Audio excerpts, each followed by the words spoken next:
Hello and thanks for joining School of the American Rifle. This is a product showcase. These are the Tango Uniform Echo Zulu Castle Nut Armors Kits and Castle Nuts. And we're not going to crack all of them open, but this is the full Armors Kit. We're going to use this. This comes with the Castle Nut tool. This comes with the staking punch. This comes with the staking locator fixture and a Castle Nut. This is the starter kit. Doesn't come with the staking tool. Put that off to the side, and then they also sell their own version of castle nuts. Now, to use this jig that they include, you will have to use their castle nuts because of the way that they locate. Don't want to cut into the instructions. The way they locate the notches on the castle nut.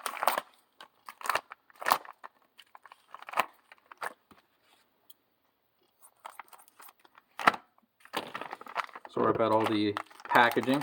I don't like to do unboxing videos, but I didn't want to mess with this just to show you how easy the kit was to use. Let's get our castle nut out.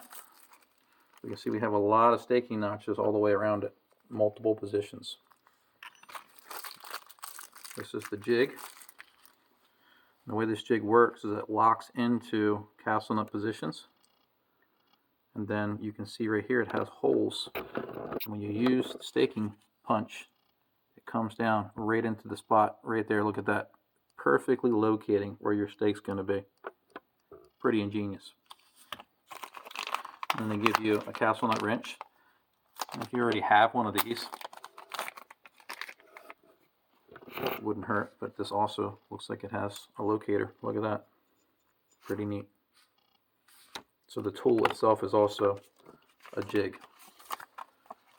So they include some stickers, which we already have on display, and some instructions. But what I'm going to do here is what the typical man does. We're going to do this without looking at the instructions. We're going to do it live. Okay, so I'm going to take this lower. This is one of my lowers, Sons of Liberty. Going to get our grease. Always grease. This is Aeroshell 64. Going to juice up these threads. This is a used receiver extension or buffer tube. It's got some damage to it. So it's not ideal to use a damaged receiver extension or buffer tube.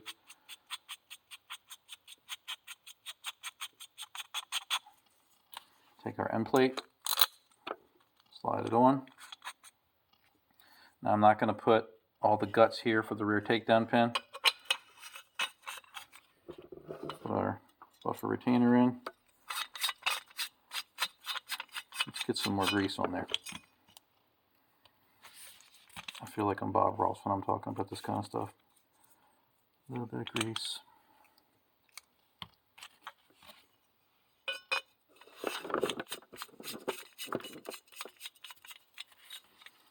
What I'm doing is I'm trying to position this so we have good timing for the buffer retainer, and we do. Going to seat the end plate, and I'm going to bring the castle nut all the way against the end plate. Now at this point, I'm going to come over to my vise, and I'm going to put this into this fixture that keeps everything perfectly aligned. Now, not everybody will have something this exotic. There's lots of ways you can do this. I've shown in the past the different methods you could use. I'm going to come over here, and I'm going to get the tool that they include. We're going to set our torque wrench. It says on here set 38 to 42, and we're going to go right in the middle, 40 foot-pounds. We're going to put the tool in. Make sure that it doesn't touch the little receiver, and it is right here. So what I'm going to do here is I'm going to reverse this so it doesn't hit the receiver. I'm going to remock this up just to show you all. So this protrusion right here for the staking, if we put it on here, When we try to rotate it, you can see right there it's hitting the lower. So if we try to tighten this, it's going to take material away. So just take this thing, flip it around. It's a good quality wrench. Put this on, get it locked in. Make sure nothing slips. Make sure my wrench is still on, and it is. And now we're going to tighten. It's always important to make sure that you're pushing forward into the castle nut when you're tightening so it doesn't slip out. And we hit torque value.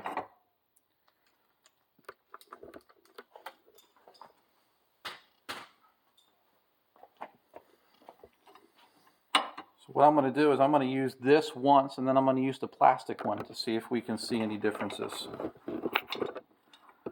So I'm going to put one right here at 12 o'clock.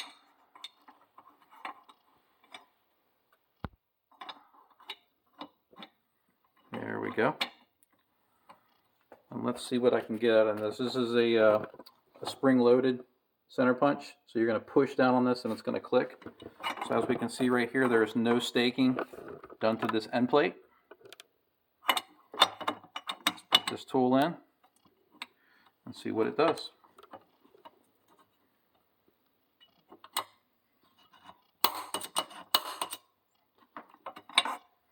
In a perfect spot. We're going to keep on going.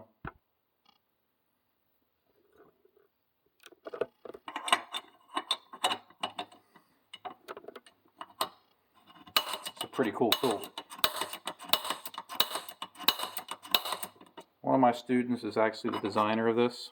As you can see, we're continuously pushing more metal into the notch. Some people have a lot of trouble doing this, so this type of tool isn't for everyone. But if you ever have trouble staking, this is a pretty neat gadget.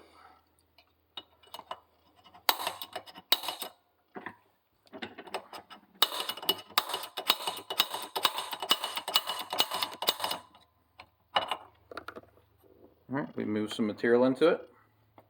Now at this point, we've got ourselves in a nice position. So if you wanted to follow up with another type of punch, you could. Because what it did is it puts your staking in the optimal position, which is where people normally have trouble. It's not necessarily staking, it's just getting it in the right spot. So this gives you that sweet spot. I like that a lot. So let's go to the plastic jig and let's see what we can get in another position. So I'm going to put this on here like so. And I'm going to go and stake here. And as we see, there's nothing there.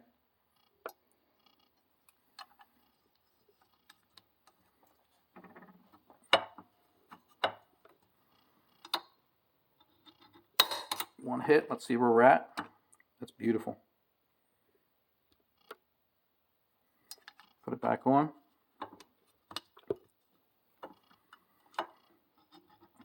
You can see all types of horror shows on the internet. People staking, it looks like a drunk woodpecker got a hold of their gun. Everybody's got to learn some way.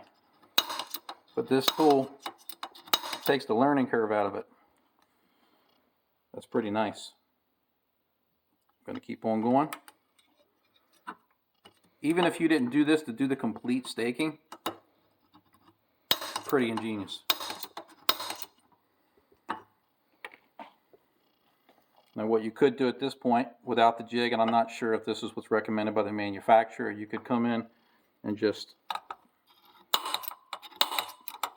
get a little bit more aggressive with it. You can see I changed the angle a little bit. There we go. That looks nice. And there's so many notches on this thing, I could probably stake it 1, 2, 3, 4, 5. I could stake this thing 5 times. The only other end plate and castle nut arrangement on the market that I'm aware of that you can stake more than 2 is going to be forward controls designs.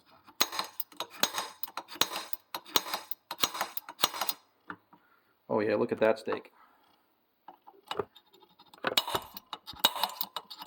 Not being paid to make this video.